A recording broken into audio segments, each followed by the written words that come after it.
তোমাদেরকে কিছু কথা বলি, সেটা হচ্ছে আজকে সকালবেলায় আমি ব্রেকফাস্ট করতে করতে শম্পা রেজাকে নিয়ে ব্যঙ্গ করে একটা ভিডিও দেখলাম। সেই ভিডিওতে কমেন্ট খুবই বাজে। তো যাই হোক, ওনার প্রতি আমারও একটা বিষয় নিয়ে রাগ ছিল, পার্সোনাল ইস্যু। তো আমিও জাস্ট কমেন্ট করে আসলাম যে মহিলা এই সে ভালো না, খারাপ, হ্যান ত্যান প্লাস। তো পরবর্তীতে উনার রিয়েল ভিডিও আমার সামনে আসলো, সেটা হচ্ছে উনি আওয়ামী লীগের পক্ষ নিয়ে কিছু বলেছে।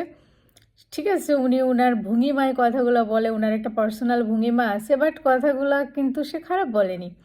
তখন আমি ওই ভিডিওর নিচে লিখে আসলাম যে ঠিকই তো আছে। তো তাহলে কি হলো, মনে হয় 2 ঘন্টার ডিফারেন্সে একই মানুষের সম্পর্কে আমি প্রথমে খারাপ লিখলাম, আবার ভালো লিখলাম।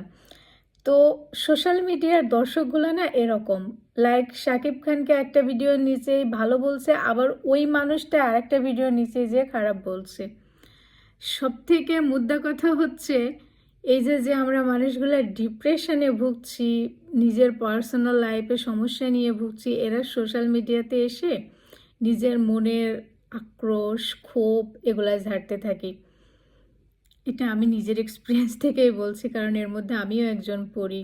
না হলে একই মানুষ একটু আগে ভালো হচ্ছে, একটু পরে খারাপ হচ্ছে। এটা একমাত্র তখনই সম্ভব যখন তুমি নিজে শান্তিতে নেই, নিজের মধ্যে নিজে প্রবলেমে ভুগছো, নিজের ডিপ্রেশনে ভুগছো।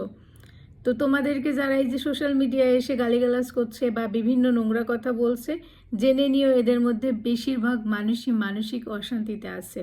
এরা সুস্থ না, তাই কষ্ট পাওয়ার কিছু নেই।